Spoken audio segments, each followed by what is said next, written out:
عربی میں صدقہ ہر نیکی کے کام کو کہتے ہیں. مسلم شریف میں حدیث ہے سبحان اللہ کہنا بھی صدقہ ہے, الحمدللہ بھی صدقہ ہے, لا الہ الا اللہ بھی صدقہ ہے, راستے سے تکلیف دہ چیز کو دور کرنا بھی صدقہ ہے, تمہارا اپنی بیویوں کے ساتھ ازدواجی تعلق قائم کرنا بھی صدقہ ہے. صحابہ نے کہا یہ بھی صدقہ ہے. فرمایا ہاں اگر یہی ضرورت تم ایسی جگہ سے پوری کرو جو اللہ نے تمہارے لیے حرام کیا تو کیا تمہیں گناہ ہوگا؟ صحابہ نے کہا ہوگا. فرمایا پھر اس پہ ثواب بھی ہوگا, یہ بھی صدقہ ہے. باقی عموماً جو صدقہ ہم استعمال کرتے ہیں وہ یہ ہے کہ کسی غریب کو کوئی کھانا کھلانا یا اس کی مالی مدد کرنا. تو اگر آپ وہ صدقہ پوچھ رہے ہیں تو اس میں ایک تو obligatory صدقہ آپ کے اوپر رکھ دیا گیا کہ جو بخاری مسلم میں ہے کہ اگر کوئی مرد اپنی بیوی یا بچوں کے منہ میں بھی جو رزق ڈالتا ہے, یعنی ان کے لیے جو کمائی کرتا ہے, وہ بھی اس کے لیے صدقہ ہے. ماں باپ کے اوپر جو خرچ کرتا ہے وہ بھی صدقہ ہے. اسپیسیفکلی وہ صدقہ جو آپ نے منت مانی ہوتی ہے کہ میرا یہ کام ہو گیا تو میں یہ کروں گا, وہ پھر آپ نے صرف غریب لوگوں کو کھلانا ہوتا ہے. اور ظاہر ہے وہ آپ ماں باپ بیوی بچوں پہ نہیں لگا سکتے. ہاں بہن بھائی سب سے زیادہ حقدار ہیں ایسے صدقے کے. زکوٰۃ کے بھی سب سے زیادہ حقدار بہن بھائی ہیں, اس کے بعد باقی رشتہ دار ہیں. صدقہ فطر بھی سب سے پہلے بہن بھائیوں کو دیں, اور اس کی جو بھی فارم آپ بہتر سمجھتے ہیں, رقم کی شکل میں ہو, راشن کی شکل میں ہو, کپڑوں کی شکل میں ہو, کسی بچے کی فیس کی شکل میں ہو, کسی کو موٹر بائک لے کے دے دیں, جو بھی آپ کرنا چاہتے ہیں وہ آپ کی اپنی مرضی. اور بخاری مسلم میں حدیث ہے کہ مغرب کے بعد اپنے گھروں کے دروازے کو بند کر دو اور بسم اللہ پڑھ کے بند کرو تو شیطان بھی نہیں کھول پائے گا. ورنہ تو یہ جو لوگ کہتے ہیں نا ہم جنات سے اتنا کام لیتے ہیں, تو کوئی بینک سے پیسے چوری کروا کے بتائیں, دنیا کا نظام نہیں چل سکتا.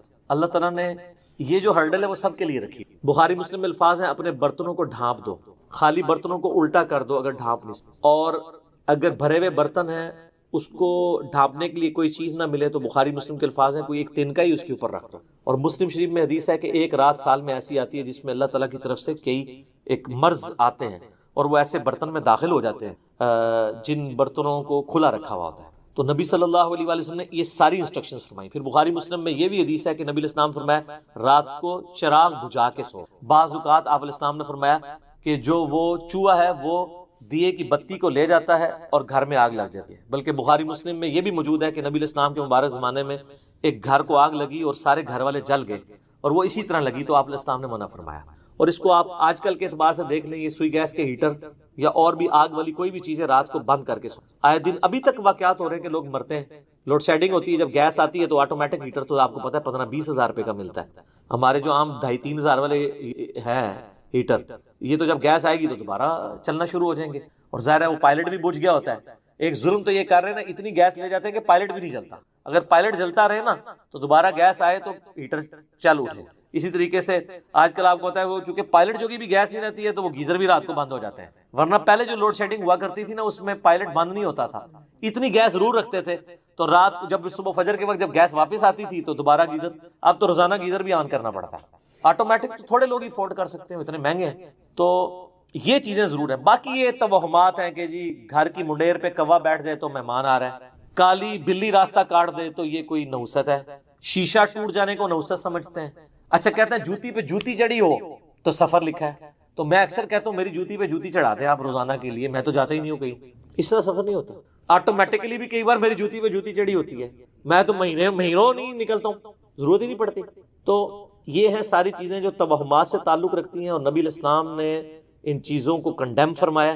قرآن حکیم میں واضح آیت ہے سورہ بنی اسرائیل میں 36 نمبر آیت, جو 10 کمانڈمنٹس آئی ہیں نا, 9th کمانڈ ہے وَلَا تَقْفُ مَا لَيْسَ لَكَ بِهِ عِلْمٌ إِنَّ السَّمْعَ وَالْبَصَرَ وَالْفُؤَادَ كُلُّ أُولَٰئِكَ كَانَ عَنْهُ مسؤولا.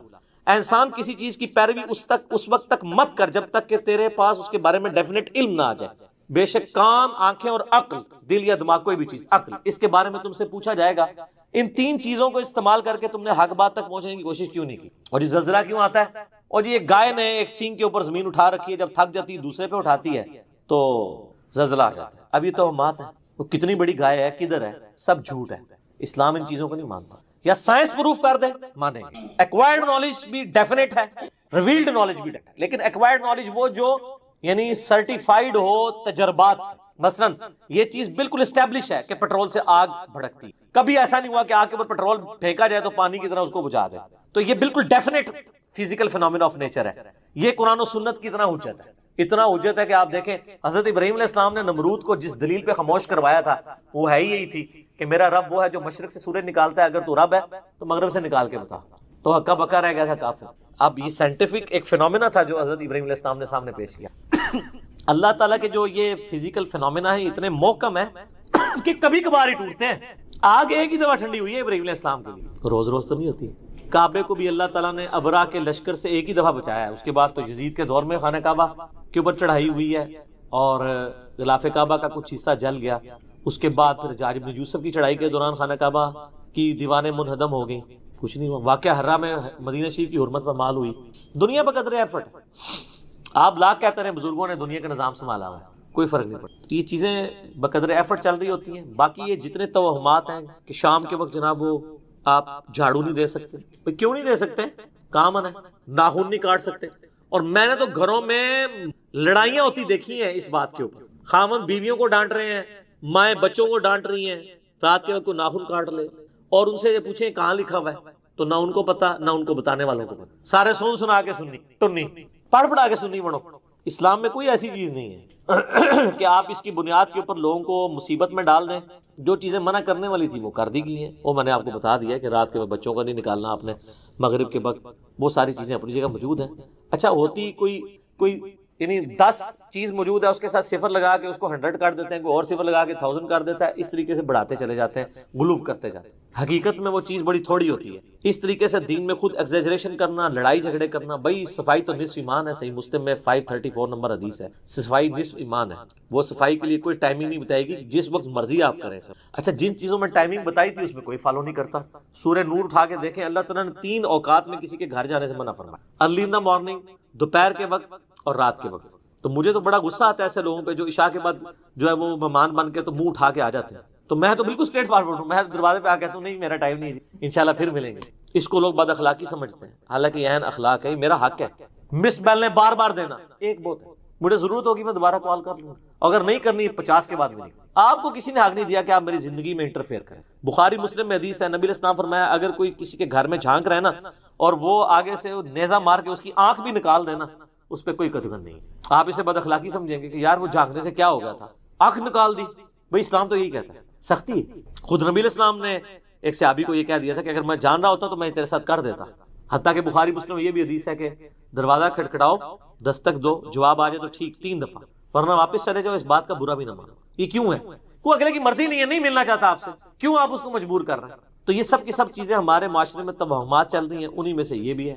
اسلام یا ایکوائرڈ نالج کو مانتا ہے یا ریویلڈ نالج. سر پھر گورے کو اسلام ہے نا, گورے کو آپ کہہ دینا کالی بلی آگے سے راستہ کاٹ دے تو نوست ہے, وہ مانے گا؟ ایمانداری سے مجھے یہ نان سینس, کیا بات کر, نہیں مانے گا. آپ کے اعتقادات جو ہیں وہ گوروں سے بھی گئے گزرے. اور کر کے دیکھ لیں آپ, یہ جو آسٹریلیا کی ٹیم آپ کے ساتھ کر رہی ہے, ان کے آگے کہ کالی بلی پھینکے, پھر تو انہوں 3 سینچری مارے گا بار بار. کچھ بھی نہیں ہونا. دنیا بقدر ایفرٹ ہے, اس طرح سے کچھ بھی نہیں ہونا. ساری کی ساری چیزیں توہمات, ٹھیک ہوگی. اور بخاری مسلم میں حدیث ہے کہ مغرب کے بعد اپنے گھروں کے دروازے کو بند کر دو اور بسم اللہ پڑھ کے بند کرو تو شیطان بھی نہیں کھول پائے گا. ورنہ تو یہ جو لوگ کہتے ہیں نا ہم جنات سے اتنا کام لیتے ہیں, تو کوئی بینک سے پیسے چوری کروا کے بتائے. دنیا کا نظام نہیں چل سکتا. اللہ تعالیٰ نے یہ جو ہرڈل ہے وہ سب کے لیے رکھی. بخاری مسلم میں الفاظ ہیں, اپنے برتنوں کو ڈھانپ دو, خالی برتنوں کو الٹا کر دو اگر ڈھانپ نہیں, اور اگر بھرے ہوئے برتن ہیں اس کو ڈھانپنے کے لیے کوئی چیز نہ ملے تو بخاری مسلم کے الفاظ ہیں کوئی ایک تنکا ہی اس کے اوپر رکھ دو. اور مسلم شریف میں حدیث ہے کہ ایک رات سال میں ایسی آتی ہے جس میں اللہ تعالیٰ کی طرف سے کئی ایک مرض آتے ہیں اور وہ ایسے برتن میں داخل ہو جاتے ہیں جن برتنوں کو کھلا رکھا ہوا ہوتا ہے. تو نبی صلی اللہ علیہ وآلہ وسلم نے یہ ساری انسٹرکشنز فرمائی. پھر بخاری مسلم میں یہ بھی حدیث ہے کہ نبی علیہ السلام فرمایا رات کو چراغ بجھا کے سو. بعض اوقات آپ علیہ السلام نے فرمایا کہ جو وہ چوہا ہے وہ دیے کی بتی کو لے جاتا ہے اور گھر میں آگ لگ جاتی ہے. بلکہ بخاری مسلم میں یہ بھی موجود ہے کہ نبی علیہ السلام کے مبارک زمانے میں ایک گھر کو آگ لگی اور سارے گھر والے جل گئے, اور وہ اسی طرح لگی تو آپ علیہ السلام نے منع فرمایا. اور اس کو آپ آج کل کے اعتبار سے دیکھ لیں, یہ سوئی گیس کے ہیٹر یا اور بھی آگ والی کوئی بھی چیزیں رات کو بند کر کے سو. آئے دن ابھی تک واقعات ہو رہے ہیں کہ لوگ مرتے ہیں. لوڈ شیڈنگ ہوتی ہے, جب گیس آتی ہے تو آٹومیٹک ہیٹر تو آپ کو پتا ہے 15-20 ہزار روپے کا ملتا ہے. ہمارے جو عام 2,500-3 ہزار والے ہیں ہیٹر, یہ تو جب گیس آئے گی تو دوبارہ چلنا شروع ہو جائیں گے. اور ظاہر ہے وہ پائلٹ بھی بجھ گیا ہوتا ہے. ایک ظلم تو یہ کر رہے ہیں نا, اتنی گیس لے جاتے ہیں کہ پائلٹ بھی نہیں چلتا. اگر پائلٹ جلتا رہے نا تو دوبارہ گیس آئے تو ہیٹر چل اٹھے. اسی طریقے سے آج کل آپ کو پتا ہے وہ چونکہ پائلٹ جو کی بھی گیس نہیں رہتی ہے تو وہ گیزر بھی رات کو بند ہو جاتے ہیں. ورنہ پہلے جو لوڈ شیڈنگ ہوا کرتی تھی نا اس میں پائلٹ بند نہیں ہوتا تھا, اتنی گیس ضرور رکھتے تھے. تو رات جب صبح فجر کے وقت جب گیس واپس آتی تھی تو دوبارہ گیزر, اب تو روزانہ گیزر بھی آن کرنا پڑتا ہے. آٹومیٹک تو تھوڑے لوگ ہی افورڈ کر سکتے ہیں, اتنے مہنگے ہیں. تو یہ چیزیں ضرور ہیں. باقی یہ توہمات ہیں کہ جی گھر کی منڈیر پہ کوا بیٹھ جائے تو مہمان آ رہا ہے, کالی بلی راستہ کاٹ دے تو یہ کوئی نحوست ہے, شیشہ ٹوٹ جانے کو نحوست سمجھتے ہیں. اچھا کہتے ہیں جوتی پہ جوتی چڑھی ہو تو سفر لکھا ہے, تو میں اکثر کہتا ہوں میری جوتی پہ جوتی چڑھا دیں آپ روزانہ کے لیے, میں تو جاتا ہی نہیں ہوں کہیں. اس طرح سفر نہیں ہوتا. آٹومیٹکلی بھی کئی بار میری جوتی پہ جوتی چڑھی ہوتی ہے, میں تو مہینوں نہیں نکلتا ہوں, ضرورت ہی نہیں پڑتی. تو یہ ہیں ساری چیزیں جو توہمات سے تعلق رکھتی ہیں, اور نبی علیہ السلام نے ان چیزوں کو کنڈیم فرمایا. قرآن حکیم میں واضح آیت ہے سورہ بنی اسرائیل میں 36 نمبر آیت, جو 10 کمانڈمنٹس آئی ہیں نا, 9th کمانڈ ہے وَلَا تَقْفُ مَا لَيْسَ لَكَ بِهِ عِلْمٌ إِنَّ السَّمْعَ وَالْبَصَرَ وَالْفُؤَادَ كُلُّ أُولَٰئِكَ كَانَ عَنْهُ مسؤولا. اے انسان کسی چیز کی پیروی اس وقت تک مت کر جب تک کہ تیرے پاس اس کے بارے میں ڈیفینیٹ علم نہ آ جائے. بے شک کان, آنکھیں اور عقل, دل یا دماغ, کوئی بھی چیز, عقل, اس کے بارے میں تم سے پوچھا جائے گا. ان 3 چیزوں کو استعمال کر کے تم نے حق بات تک پہنچنے کی کوشش کیوں نہیں کی؟ اور یہ زلزلہ کیوں آتا ہے؟ اور یہ گائے نے ایک سینگ کے اوپر زمین اٹھا رکھی ہے, جب تھک جاتی ہے دوسرے پہ اٹھاتی ہے تو زلزلہ آ جاتا ہے. اب یہ توہمات ہے, وہ کتنی بڑی گائے ہے, کدھر ہے, سب جھوٹ ہے. اسلام ان چیزوں کو نہیں مانتا. یا سائنس پروف کر دے مانے گا. ایکوائرڈ نالج بھی ڈیفینیٹ ہے, ریویلڈ نالج بھی ڈیفینیٹ, لیکن ایکوائرڈ نالج وہ جو یعنی سرٹیفائیڈ ہو تجربات سے. مثلا یہ چیز بالکل اسٹیبلش ہے کہ پیٹرول سے آگ بھڑکتی, کبھی ایسا نہیں ہوا کہ آگ کے اوپر پیٹرول پھینکا جائے تو پانی کی طرح اس کو بجھا دے. تو یہ بالکل definite physical phenomena of nature ہے. یہ قرآن و سنت کی اتنا حجت ہے, اتنا حجت ہے کہ آپ دیکھیں حضرت ابراہیم علیہ السلام نے نمرود کو جس دلیل پہ خاموش کروایا تھا وہ ہے ہی یہی تھی کہ میرا رب وہ ہے جو مشرق سے سورج نکالتا ہے, اگر تو رب ہے تو مغرب سے نکال کے بتا. تو ہکا بکا رہ گیا تھا کافر. اب یہ سائنٹیفک ایک فینومینا تھا جو حضرت ابراہیم علیہ السلام نے سامنے پیش کیا.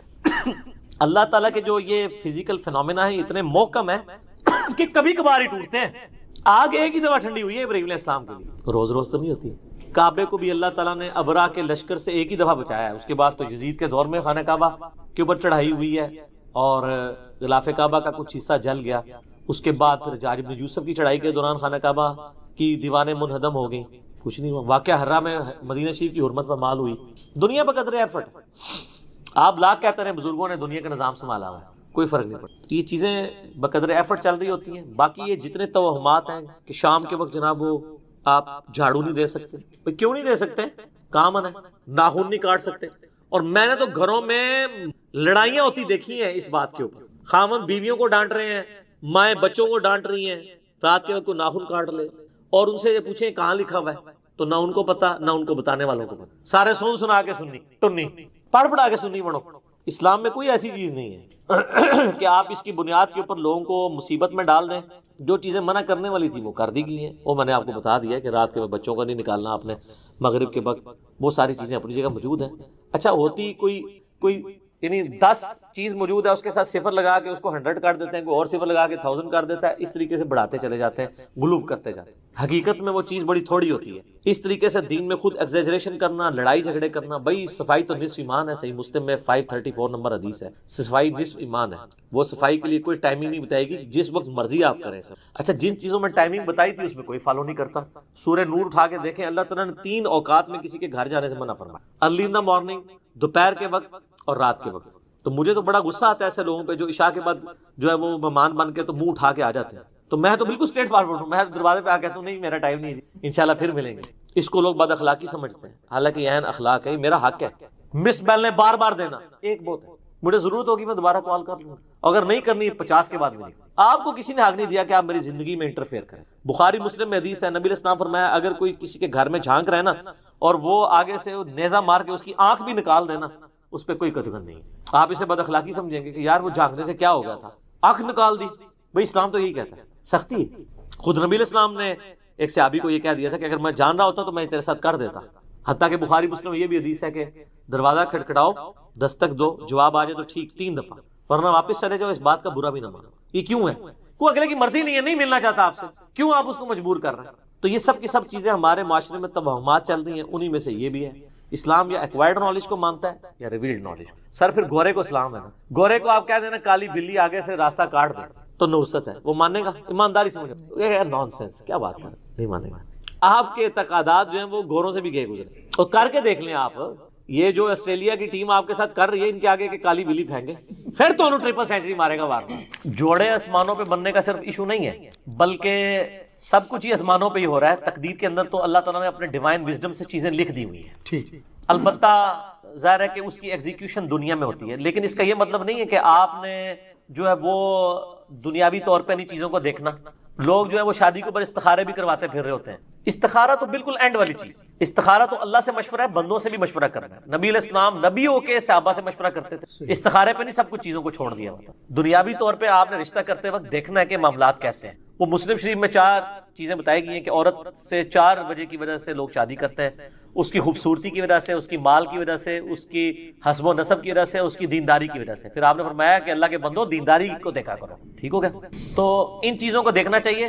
باقی اگر کسی کی قسمت میں کوئی مسئلہ لکھا ہے تو وہ تو آپ دیکھ لیں. حضرت نوح علیہ السلام اور لوط علیہ السلام 2 پیغمبر ہیں. سورہ تحریم کا آخری رکوع پڑھ کے دیکھ لیں، ان کی بیویاں بھی کافرہ نکلی ہیں. وہ ایک علیحدہ معاملہ ہے. اپنی طرف سے کوشش کریں. باقی تقدیر میں جو کچھ لکھا ہے وہ اللہ نے اپنے علم سے لکھا ہوا ہے، مستقبل میں ہونے والا.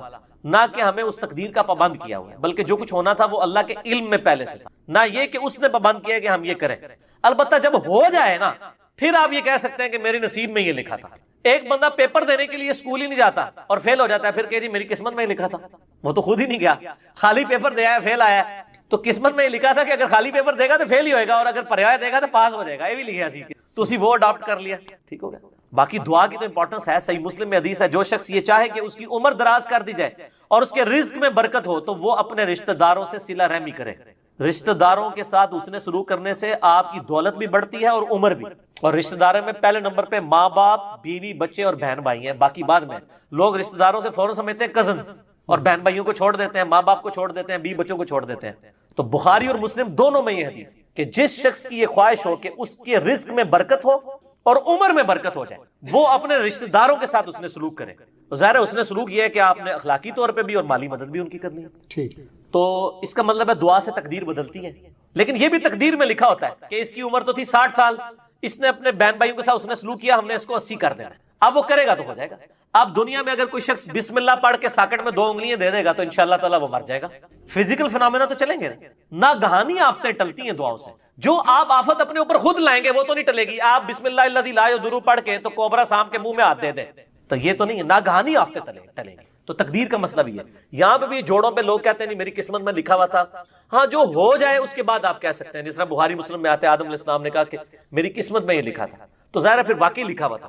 ایک بندے نے بھی غلط کام کیے نہیں اور کہ جی میری قسمت میں لکھا ہے کہ میں کرنا ہے. تو میں کہتا ہوں، ایک بندہ کہتا نہیں میری قسمت میں لکھا ہے کل فجر کی نماز میں نے نہیں پڑھنی، تو سر میں ابھی آپ کی قسمت میں بدل دیتا ہوں کہ فجر کی نماز فلاں مسجد کی پہلی صف میں پڑھو، 1 لاکھ روپے لے لینا، یہ لو چیک.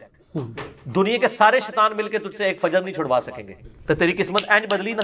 اور تقدیر کے اوپر مسئلہ نمبر 104 ABC 3 میرے لیکچر ہے، میں نے ڈیٹیل کے ساتھ اس میں بتایا کہ بد قسمتی انسان خود کماتا ہے. اور سورہ طٰہٰ کے اندر بھی ایک آیت آتی ہے، یہ کریٹیکل ٹاپک ہے تو میں وہ آیت چاہ رہا ہوں یہاں پہ کوٹ کر دوں. بالکل اینڈ کے اوپر جاتی ہے. اللہ نے فرمایا بدبخت کون ہوتا ہے؟ وہ ہوتا ہے جو اپنی بدبختی خود کماتا ہے. سورہ طٰہٰ کی آیت نمبر ہے 123.